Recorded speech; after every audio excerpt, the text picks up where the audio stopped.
Vamos a comenzar este ciclo de charlas, de encuentros en encuentro, y la invitada que tenemos hoy le vamos a pedir que ella misma se presente. Queremos encontrarnos con ella, con su corazón, con su sabiduría y sobre todo encontrarnos con lo que ella descubrió, lo que ella visualizó en Mamantula. ¿Qué tal? ¿Cómo estás? Hola, buen día.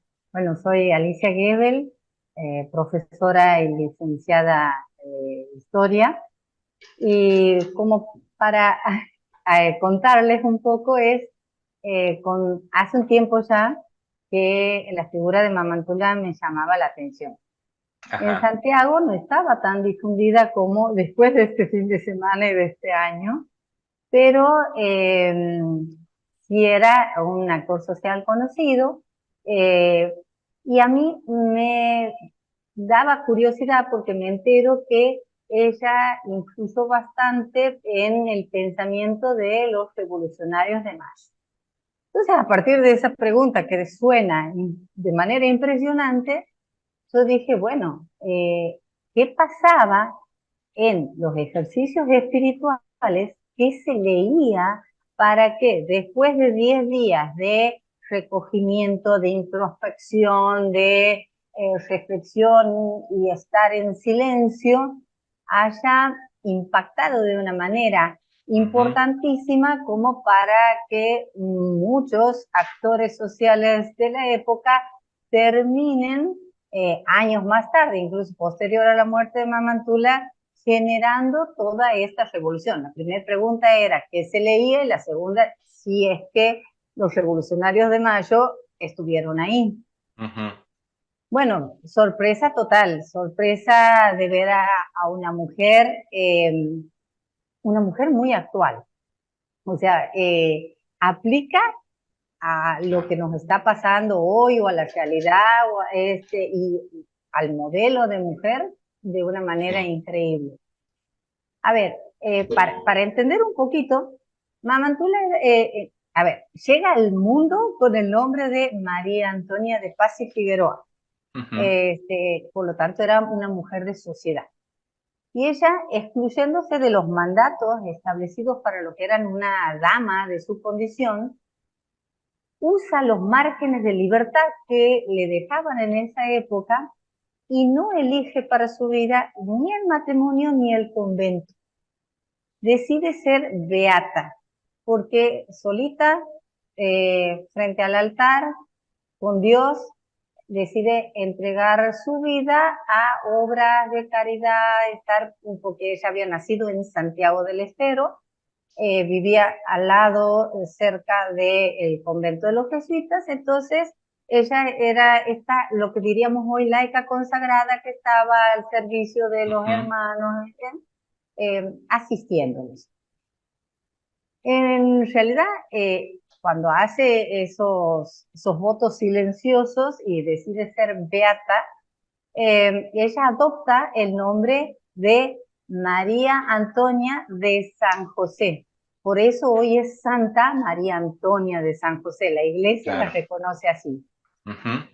Su vida va a cambiar así dramáticamente cuando expulsan a los jesuitas en 1767, o sea, siglo XVIII. Yo quisiera que ustedes se ubiquen: Santiago del Estero, casas bajas, ninguna de altos, siglo XVIII, creo que queda más fuerte decir 1700. Sí, totalmente. Queda, eh, entonces, ¿qué le pasa ahí cuando expulsan a los jesuitas?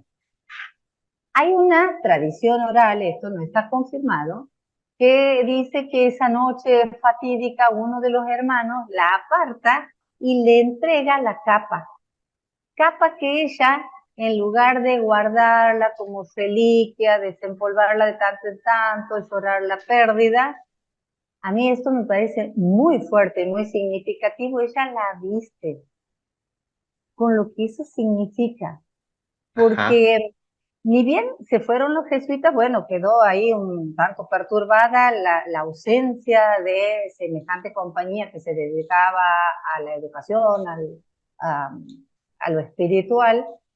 En un tiempo ella dio los ejercicios espirituales así tímidamente en su familia, pero después cuando es como que le quedaba chico y Sí, decide salir, y ahí es donde se la viste la capa, salir y misionar en el interior de Santiago. Por eso Silípica, Salavina, Soconcho, ahí es sí. donde ella va con los sectores subalternos, indios, mestizos, negros, hombres de baja condición, y les enseña los conceptos de dignidad, de las ideas de libertad, de igualdad, empieza por ahí.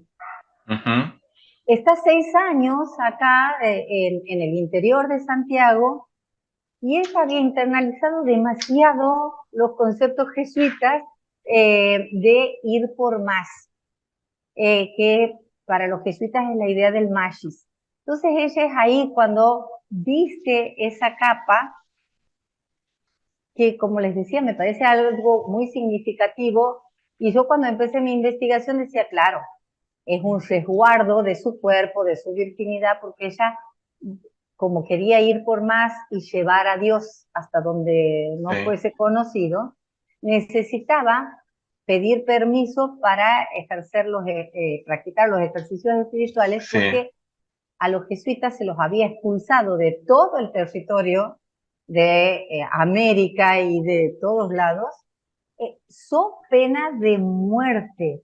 Cualquier persona que tenga contacto, que hable o que haga alusión a algo jesuita. Y esta Ujú. mujer viste la capa. Entonces lo que yo al principio pensaba que era un resguardo, después terminé entendiendo que no era ningún resguardo, era alguna anunciación, no voy a decir provocación, porque ella no era provocadora, Claro. pero sí valiente. Termino Eh, la idea sí, ella se viste la capa sí.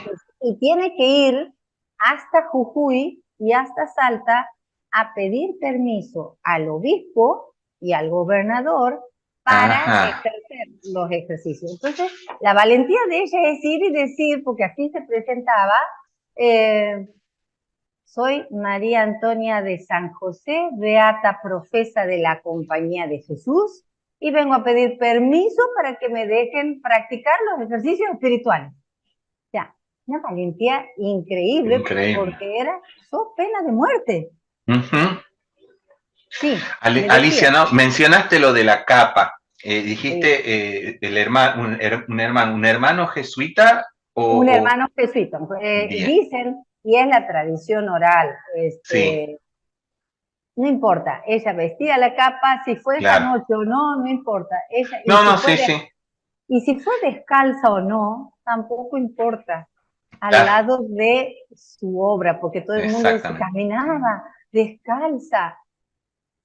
Creo que nos quedamos en lo íntimo, al lado de claro. tremenda obra de inculcar los conceptos de libertad, igualdad, justicia social, discernimiento, libre albedrío, Ujú. que son muchísimo más fuertes que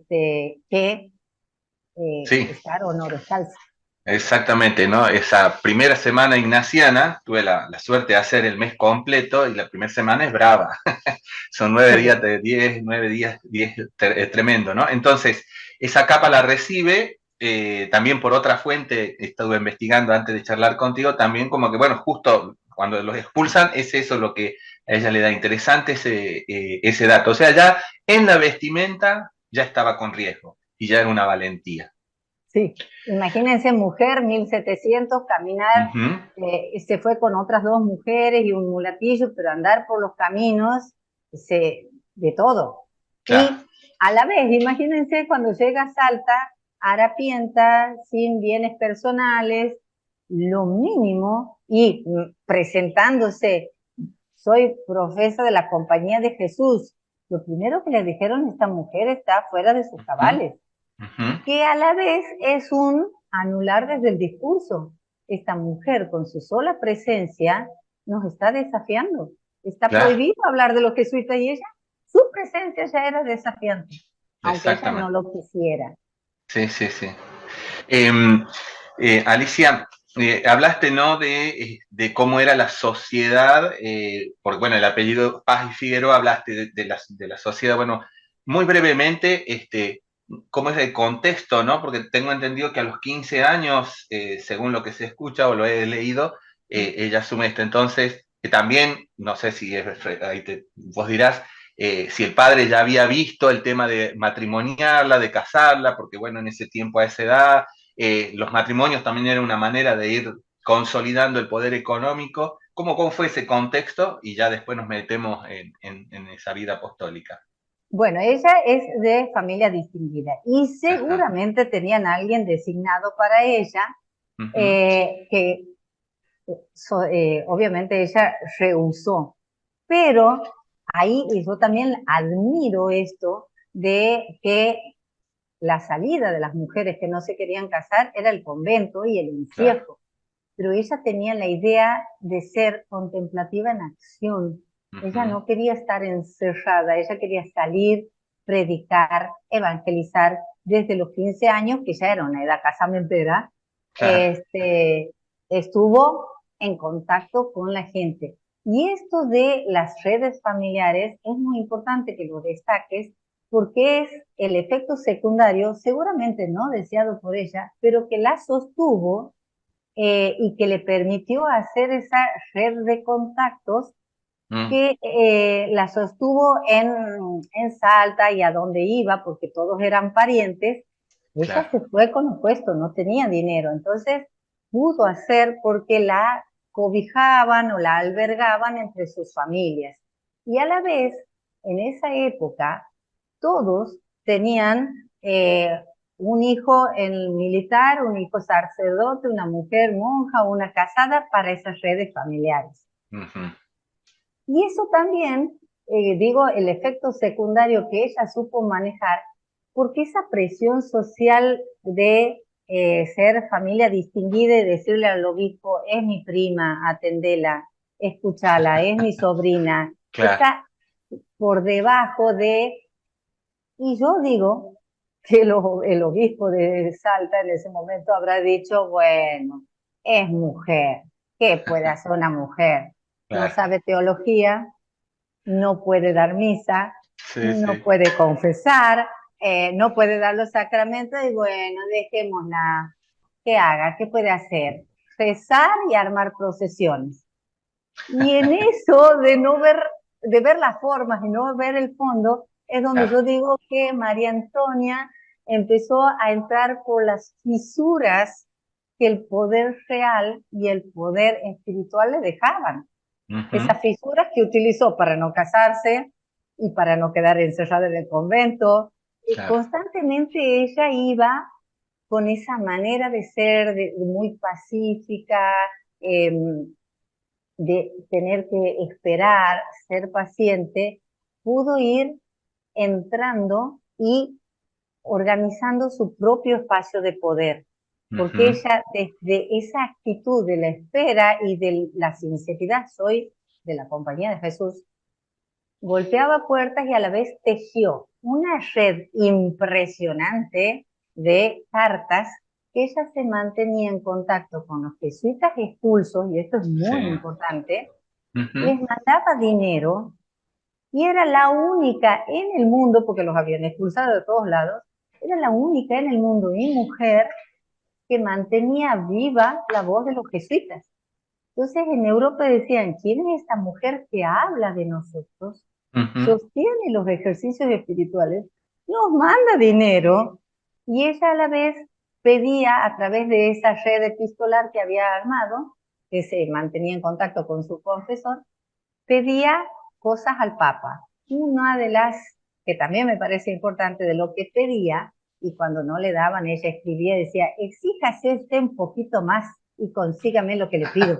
Así que dulce pero Sí, sí, firme, sí. Sirve. había pedido las indulgencias plenarias.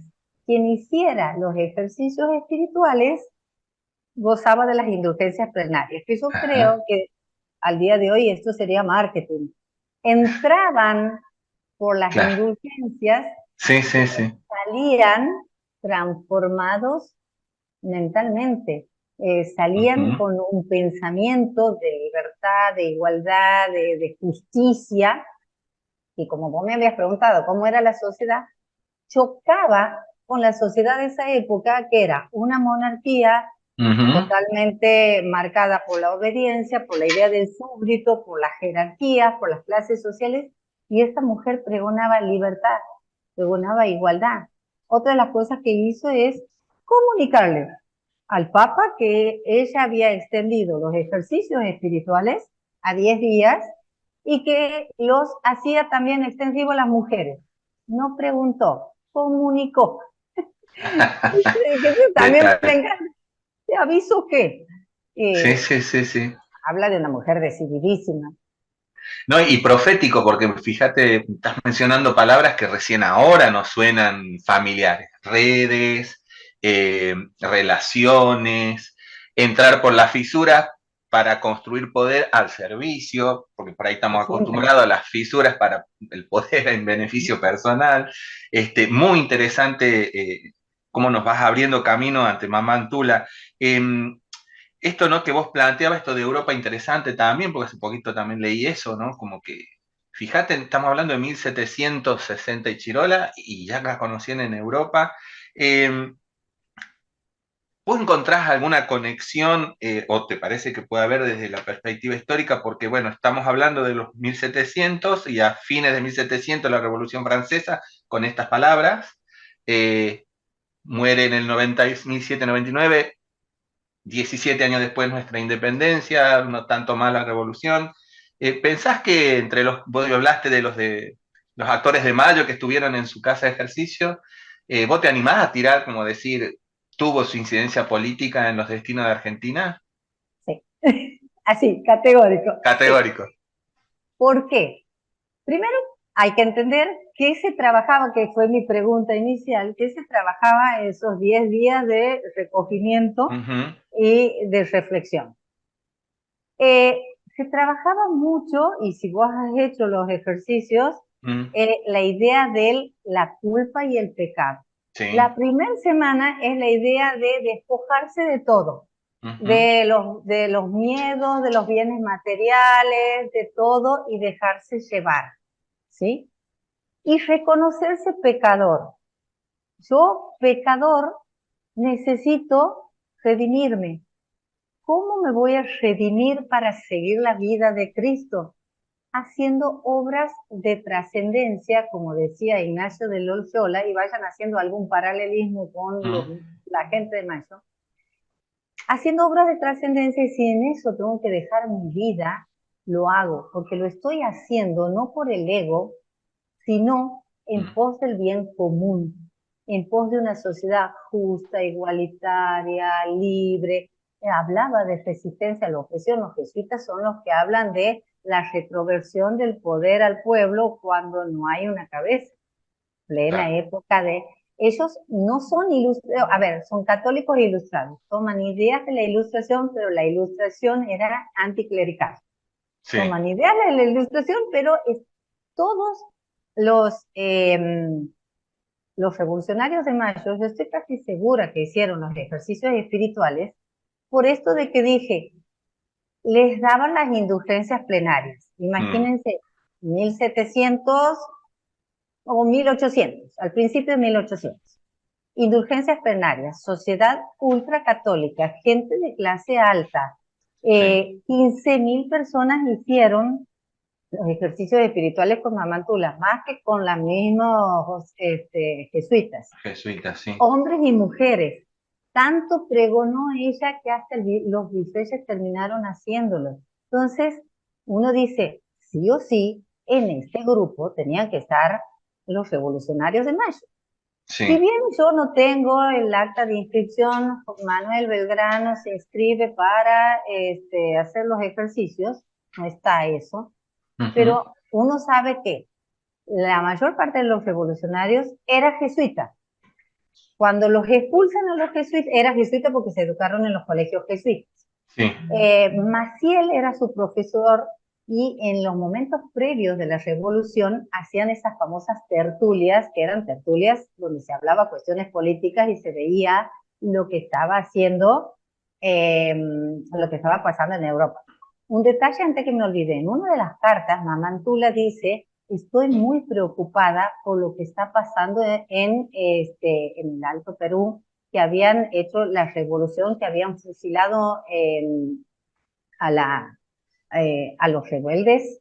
Entonces ella ya está preocupada, una de Claro. las cartas los dice.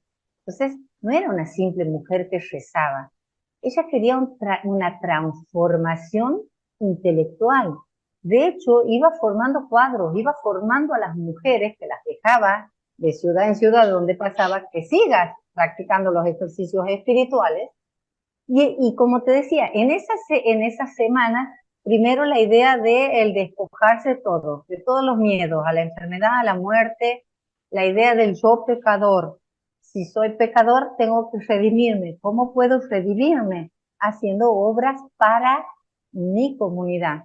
Y en Ujú. esos 10 días se vivía, era un espacio construido especialmente, donde todos, amos y esclavos, servían por igual. Sí. O sea, había tandas de ejercicios para mujeres, a los 3 días se empezaba otra tanda de ejercicios para hombres, pero era una sociedad perfecta, donde todos servían por igual, todos cocinaban por igual, amos y esclavos no había diferencia. La idea de servir al otro, de estar, del prójimo, todas esas ideas chocan de una manera brutal cuando salen de los ejercicios y se encuentran con una sociedad, como habíamos dicho antes, Claro. marcada por una monarquía, por la jerarquía, por la sumisión. Ujú. Entonces, salen con ese espíritu enloquecido. Y si quieres Sí. dos anécdotas, Dale.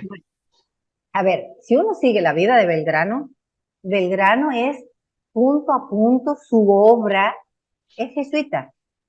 Todo lo Ujú. que él hace es manifestación jesuita. Alberti, el curita vocal de la primera junta, dio tandas de ejercicios.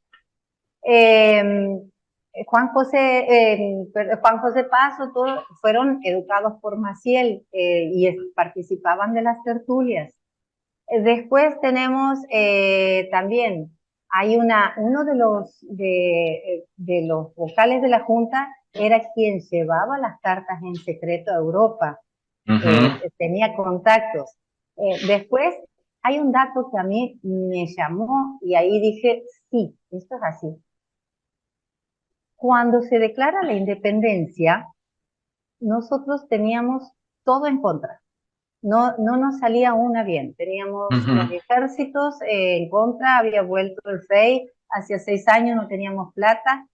Y el jesuita habla del posibilismo. El posibilismo es la idea de que si hay una posibilidad válida de que las cosas salgan, hay que Hay ir que, por ese por ese camino, lado. Ujú. hay que ir por ese lado. Eran muy criticados por esto. Y la declaración de la independencia es una prueba cabal de posibilismo. Se la jugaron y le salió bien. Sí. Y un dato curioso es que cuando avanzan los ejércitos del norte y se tienen que ir de Tucumán, se llevan la biblioteca jesuita. ¿Cómo? Ujú. Y otro, este sí que es un dato de color, cuando Mariquita Sánchez de Thompson la querían casar y ella quería casarse con Thompson, que era su primo, y le tenían destinado otro hombre, la mandan a que reflexione en los ejercicios espirituales con Mamantula. Bueno, no le voy a decir cómo termina Mariquita. Le salió mal. Poniendo la casa, siendo la mujer política, ella discutía de política con hombres. Lo que pasa es que estaban discutiendo los principios jesuitas de libertad, igualdad, soberanía, resistencia a Claro. la opresión, libre albedrío, discernimiento, posibilismo. Y es, ¿por qué digo que sí a todo lo que? Porque Mamantula reinstala, no es de ella los pensamientos, ella en qué colabora, en reavivar, en coadyuvar a que se vuelva a pensar Claro. en.